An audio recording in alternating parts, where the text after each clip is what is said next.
이슈 칼럼 바로 이어가도록 하겠습니다. GFM 투자연구소 이진호 소장과 함께합니다. 소장 안녕하십니까? 네, 안녕하세요. 예, 시장이 많이 밀립니다. 저희가 잠깐 짧은 시간 동안에 네. 뭐 지수 밀리는 부분에 대해서 잠깐 제가 지수만 브리핑을 드렸는데 이게 이유가 뭐 여러 가지가 있겠지만 그러니까 저희 입장에서는 이게 맨날 나오는 재료잖아요. 경기 둔화, 뭐 글로벌 경기 둔화인데 이게 장단기 금리가 12년 만에 실제로 역전이 벌어졌다라고 하니까 조금은 심각하게 바라보시는 분들도 계신 것 같더라고요. 네. 어떻게 보는 게 좋아요, 소장님 이건? 네, 이 이슈는 작년부터 계속 나왔던 얘기죠. 나왔던 얘기죠. 그리고 이제 지난 금요일 날 실제로 미국채 3개월짜리보다 예. 10년물이 더 내려왔습니다. 그러니까요. 지금 이제 이 그림을 한번 보시죠. 예. 이거는 뭐 그냥 매체들이 보도하면서 인용한 하이투자증권 리포트의 그래프인데요. 예. 우선 이 그래프의 의미가 지금 이게 이제 이 짙은 색깔의 선이 미국채 10년물 수익률에서 3년물 수익률을 뺀 겁니다. 예. 이건 뭐 당연히 만기 긴 게 금리가 더 높아야 되는 거 아니에요? 그렇죠. 그 스프레드가 이런 식으로 뭐 한 200bp, 400bp 이런 식으로 벌어져 있던 것이 이렇게 0, 제로 쪽으로 수렴하거나 제로 밑으로 살짝 내려가는 거 이게 이제 소위 말하는 장단기 금리 역전이죠. 그리고 이제 이런 그래프 많이 나오죠. 여기 이렇게 음영 처리한 거 이런 것들이 보면은 미국의 공식적인 경기 침체 국면 아닙니까? 예. 우리가 기억하는 뭐 90년대 초반 그리고 2002년 무렵 닷컴 버블 무너질 때 그리고 2008년, 2009년 금융위기 리먼 때. 근데 이제 과거에 항상 이렇게 장단기 금리 역전이 일어나고 나면은 그러고 나서 어느 정도 시차를 두고 뭐 한 1년 내지 1년 남짓 시차를 두고 꼭 경기 침체가 왔다는 얘기거든요. 그래서 지금 이제 10년에서 3년을 뺀 게 거의 지금 뭐 역전을 갖다 앞두고 있는 상황이다 이런 얘기인데 이 리포트에서의 핵심은 뭐냐? 꼭 과거처럼 된다는 보장이 없다. 그때는 성장도 막 떨어질 때인데 지금은 미국 성장률이 약간 이 옅은 색 올라가고 나쁘지 않다. 뭐 이런 식의 얘기고 시장에서 이 얘기를 갖다가 뭐 꼭 그렇게 특히 연준에서 그런 얘기 많이 하죠. 그렇다고 해서 그것이 꼭 경기 침체가 온다는 것은 아니다. 내가 연준 인사라도 말은 그렇게 할 거예요. 안 좋다고 얘기할 수는 없잖아요, 거기서. 네. 자, 이거는 글로벌 모니터에서 가져온 그림인데 이제 데이터 스트림 차트죠. 아까 말씀드린 3개월짜리보다 10년 국채 수익률이 더 낮아져 가지고 이렇게 된 겁니다. 3개월 만기 국채는 뭘 반영하겠습니까? 연준의 정책 금리를 거의 반영하는 거 아니겠어요? 그렇죠. 근데 10년 국채 수익률이 이렇게 더 떨어졌다. 두 가지 얘기를 할 수 있는 겁니다. 인플레도 없을 것이고 그만큼 경기도 안 좋을 것이고 뭔가 이 안전자산이라고 하는 국채 쪽으로 막 매수가 몰리니까 더 떨어지는 거 아니겠어요? 이게 뭐 일드 플래트닝, 수익률 곡선이 눕네, 뭐 이런 얘기도 하는 그런 상황이 됐고 독일도 지난주 10년 분트죠. 이게 지금 마이너스 떨어졌습니다. 이 상황까지 가는 거, 뭐 일본도 마찬가지인데 도대체 채권 들고 있으면은 이자가 나오는 게 아니고 오히려 더 까진다는 얘기예요. 그렇죠. 그죠, 저 얘기는. 그렇죠. 그럼 저걸 왜 들고 있을까요? 원래는 국채를 사는 이유는 그냥 저같이 잘 모르는 사람들이 보면은 국채, 지방채, 회사채 중에 제일 안정적이고 이자는 적지만 그냥 내가 원금 가지면서 조금씩 가질 수 있으니까 사는 건데 이러면 아무도 안 살 것 같은데. 그래 이제 저게 이제 채권이 주식됐다는 얘기가 그 얘기입니다. 채권이 주식됐다는 얘기가 채권이 그런 거 아닙니까? 지금 말씀하신 대로 주로 이제 뭐라고 하는 기관 투자자들, 뭐 보험사, 연기금 같은데 돈을 갖다 오래 굴려야 되는데 그렇다고 뭐 주식처럼 맨날 굴릴 수도 없고. 뭐 잘하면 뭐 1년에 뭐 더블도 나고 50%도 오르지만 잘못하면 반토막도 나는 거기다가 돈을 묻을 수는 없으니까 채권 시장에 큰 돈들은 다 이제 그쪽으로 몰리기 마련인데 그래서 소위 말하는 캐리 하는 게 뭐죠? 만기까지 어느 정도 확정된 그 이자를 받든다. 근데 저 마이너스 수익률까지 갔다는 얘기는 사는 시점에 벌써 그 가격에 거기서도 주는 이자가 있을 거 아니에요. 그렇죠. 근데 그 가격에 샀다가는 이거는 마이너스라는 얘기다. 경기 선행을 따라가지도 못하고 뭐. 그런데 저걸 사는 이유는 우선 첫째로 뭐 그렇게 생각할 수 있습니다. 어디 괜히 어문대 돈 박았다가 날리느니 원금이에다가 조금이라도. 그다음 이제. 두 번째, 그래도 저 빠꼬미들이 저걸 하는 이유는 예. 나 이걸로도 먹을 것 같아. 아, 채권 가격이 더 오를 거야. 이 꼭 내가 만기까지 들고 가야 돼. 좀 더 가격이 오르면 그때 팔면 된다. 캐피탈 게인 얻는 거야. 누가 그렇게 사줄 건데? 경기 안 좋으면 이래저래 살 거고, 무엇보다도 ECB가 사줄 거고 BOJ가 사줄 거고 뭐 이런 얘기입니다. 아, 중앙정부가. 그런 논리를 이제 저렇게까지 왔는데 예. 지금 이제 뭐 모든 매체에서 다 지금 지난 주말부터 해서 오늘 뭐 이 장단기 금리 역전 이거 갖고 이제 경기 침체로 봐야 되느냐 말아야 되느냐 하는데, 결국은 지난 금요일 날 나왔던 PMI 쇼크가 좀 컸죠. 그럼 뭐 연준하고 PMI 한번 여쭤봐야 될 것 같은데, 연준은 지금 뭐 비둘기를 넘어서 뭐 평화의 상징이 돼버렸다 이런 얘기. 세계 글로벌 경기의 평화를 위해서 연준이 지금 자처하고 나서고 있다. 뭐 슈퍼 비둘기다 이런 얘기까지 있어요. 네. 근데도 시장은 뭐 못 버텨주는 거는 PMI 때문에 그런 건가요? 아니면 이거 뭐 어떻게 받아들여야 돼요 지금? 그러니까요. 예. 참 그거 합니다. 이거는 좀 아주 저속하게 표현하면 나체쇼인데요. 네. 막 훌렁훌렁 벗고 있어요. 20이나 연준이. 처음에는 환호하죠. 처음에는 환호하는데 네. 저만 하더라도 참 이런 지금 이 귀한 시간에 이런 얘기를 해서 그합니다만 90년대 초반에 그때 이제 어디서 이제 딜러들 한번 투어가 있어가지고 예. 런던에 도착했는데 20몇 시간 한 10몇 시간을 타고 갔다가 비행기를. 저녁에 떨어져가지고 예. 그냥 자야 되는데 첫날부터 그 런던의 유명한 레이먼드 쇼라고 나체 쇼가 있습니다. 진짜 갔더니만 무의들이 막 때려 나와서 그걸 하는데 한 10분 15분 뭐 신기한 장면이니까 그런데 다들 이제 졸리는 거예요. 졸리기도 하고 식상하는 거예요. 뭐 꽤 오랫동안 하는데도 불구하고 아마 그 무의들도 굉장히 실망했을 겁니다. 우리끼리 한 동양인들이 때려와가지고 휘파람 불고 박수치고 해도 뭐 할 판에 거물거물 졸고 있으니까 이 이른바 완화적 돈 풀게 금리 낮출게 채권 사줄게 회사채도 사줄게 좋은데 이건 너무 오래 했어요. 그리고 단기적으로밖에 이제 안 들어간다는 거죠. 내성이 네. 생겨서. 이거 한번 보시죠. 최근에 계속 보여드렸던 그림인데 예. 12월 달만 하더라도 이런 식으로 점도표를 제시했어요. 2018년 말에 2.25에서 2.5 사이로 금리 올렸죠. 에브리바디 동의. 한 두 명은 그러지 말지 했지만 네. 그러고 나서 제시했던 게 2019년에 2칸 올라갑니다. 중간값이. 2019년에 한 두 번 더 올릴게 했던 게 12월 FMC였어요. 그렇죠. 12월 FMC 때 또 특히 기자회견 과정에서 이른바 양적 긴축, 재투자 중단하는 500억 달러 한도 내에서 예. 그거 어떻게 할 거냐 했을 때 파월 의장은 작심한 듯이 그거 오토파일럿이야. 자동 항법 장치야. 그냥 가는 거야. 까지 얘기해서 크리스마스 전날 막 난리 전까지 나겠었죠. 난리 했던 얘기죠. 이번에 나온 점도표입니다. 이제 2018년은 슬그머니 사라졌고 2019년 위원들이 쭉 2.25에서 2.5 사이에 확 몰려버렸어요. 예. 이때만 해도 2명 정도였는데 2019년에 금리 올리지 말자는 사람이 2명이 있는데 이번에는 9명이 가세해가지고 11명이 금리 올리지 말지 한 거예요. 이 얘기는 뭐죠? 점도표 상으로는 50bp나 금리 인하를 단행했어요.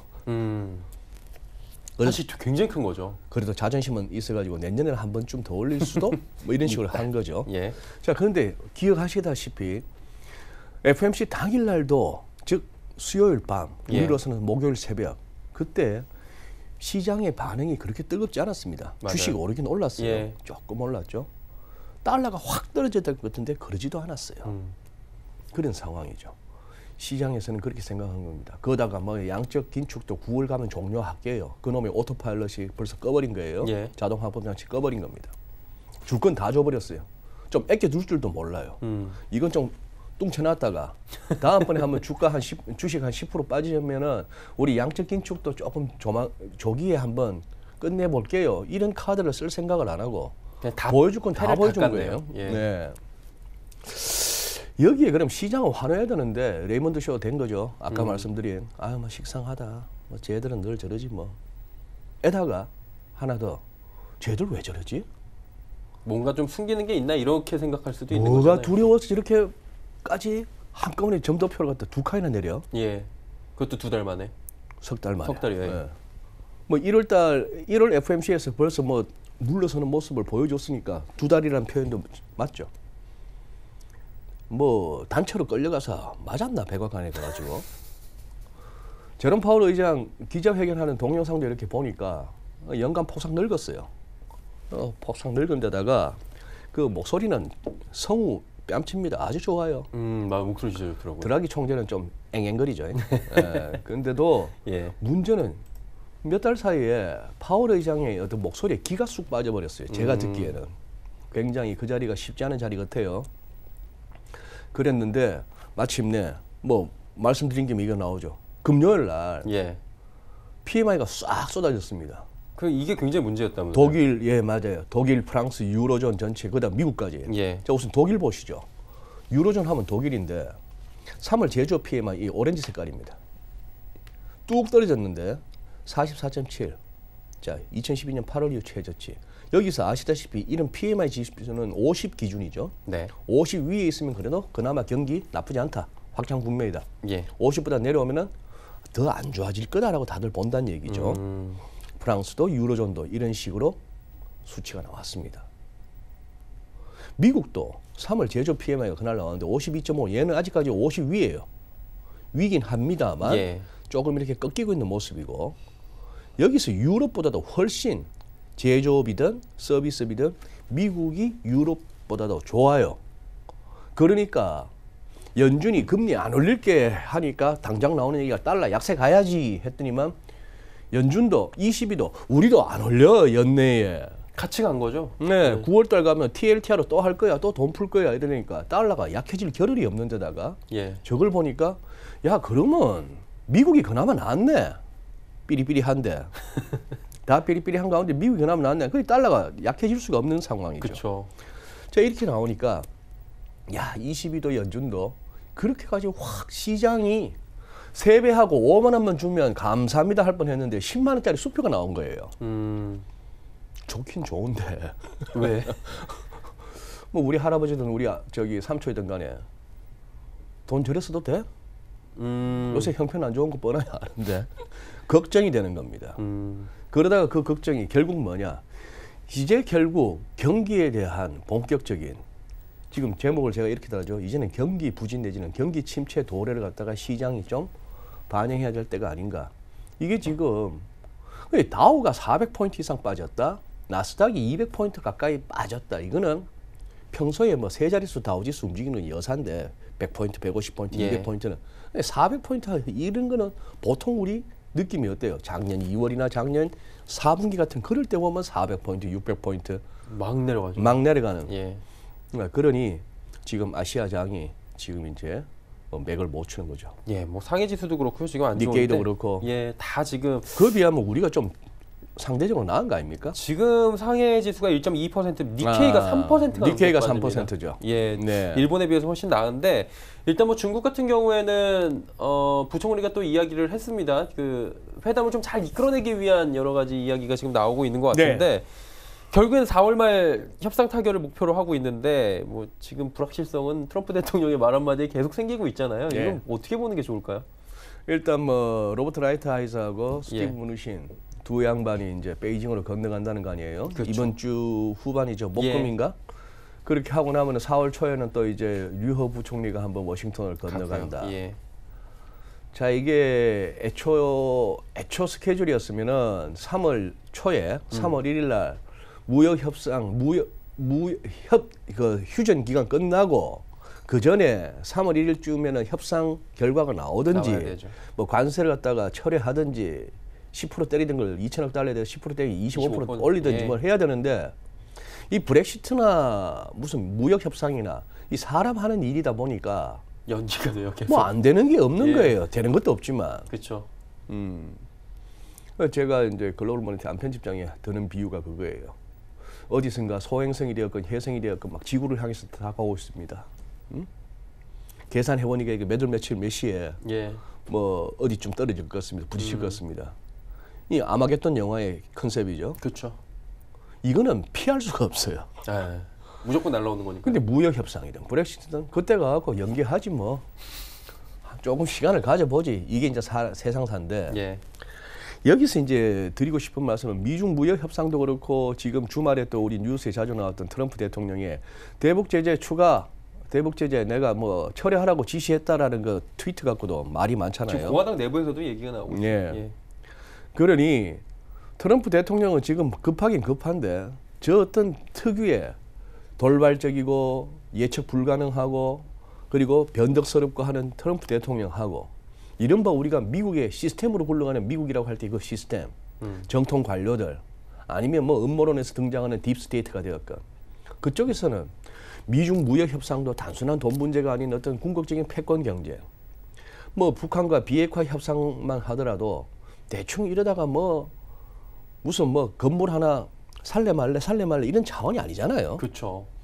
이제 트럼프 대통령은 그런 식으로 접근하는 거고 그것이 아닌 미국의 그래도 뭐 명목상으로는 최고의 권력자라고 하는 대통령은 왔다 갔다 하는 양반이고 그건 알겠고 그런데 하노이 회담을 보나 지금 그 이후에 미중 무역 협상 체제를 보나 그래도 우리가 생각하는 거는 그래도 미국이 뭐 대통령 혼자 어쩐다고 해서 되는 나라는 아니네 하는 네. 걸 우리가 느끼고 있잖아요.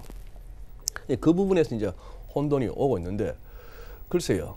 뭐 미중 무역 협상 이제 조금 느낌이 재료로서는 좀 식상하다는 느낌이 들죠. 협상 타결이 나온들 지금은 어떻게 보면 그겁니다. 진짜 경기의 문제로 가는 거죠.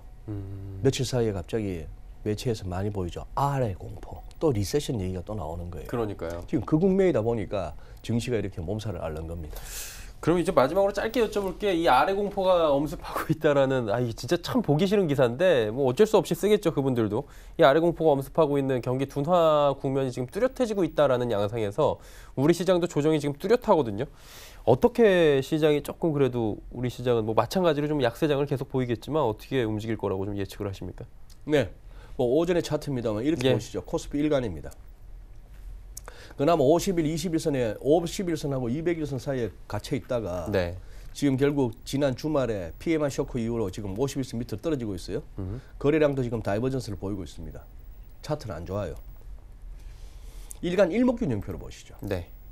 똑같은 일간입니다만 구름대로 들어가 버렸어요. 그러면 포인트는 그겁니다. 이 구름대 하단만큼은 지켜줘야 된다. 2120 내지는 2110에서 10대 후반, 예. 2120 근방은 지켜줘야 된다. 지금 뭐죠? 한 20 내지 30, 한 30포인트 가까이 남았나요? 예. 2150입니다 지금 딱. 2150이니까 예. 한 30포인트 정도 남았네요. 예. 그렇다면 지금 이번 주가 되었건 향후 조금 3월 말 4월 초 장에서 지금 이 구름대 하단이 지지되는가의 여부, 그것이 그나마 시장이 좀 버틸 수 있는가, 아니면 그동안 크리스마스 이후 올라왔던 장에 대한 조정 차원으로 이해해도 되는가, 저것까지 무너진다면 뭐 그런 상황이 되고. 이것도 한번 보시죠. 예. 보잉은 이 그림을 한번 보여드리고 가야 될 것 같습니다. 월간 차트 아주 험한 게 나왔습니다. 하락 장악형이 나왔어요.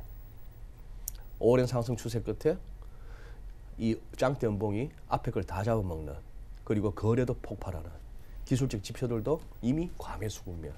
이 그림은 아주 안 좋습니다. 예. 이 그림 안 좋으니까 아마 다우가 더 S&P 500보다 영향을 더 많이 받을 것 같은데, 그런 차원에서 한번 보시죠. 그리고 지금 막 개인만 사는 장이라서 지금 저 같으면은 글쎄요, 이 장 그렇게 서두를 장이 아니라고 보고 있습니다. 짧게 여쭤볼게. 이게 개인만 산 장에서는 역대적으로 승리할 수 있는 장들이 거의 없었습니까? 승률이 떨어졌죠? 많이 떨어집니까? 네, 네. 그래요. 지금 그렇게 서두르지 마십시오. 서두를 이유가 없습니다. 3개월 가까이 올랐던 장이에요. 3개월 정도 예. 가까이. 우리는 상대적으로 좀 지지부진합니다만 미국 같은 경우 얼마나 많이 급하게 올랐습니까? 그리고 중국이 저렇게 또 삐리해졌다 벌써. 중국도 상하이도 차트 뭐 다음 기회에 보여드릴 수 있겠습니다만 예. 61.8% 피보나치 찍고 지금 밀리고 있어요. 이래저래 지금은 매수 쪽으로 내지는 단기 저점 매수 바이온딥스 전략, 이거보다는 지금 제대로 변곡이 왔는가 여부를 판단하는 그런 시간으로 삼아야 될 것 같습니다. 네.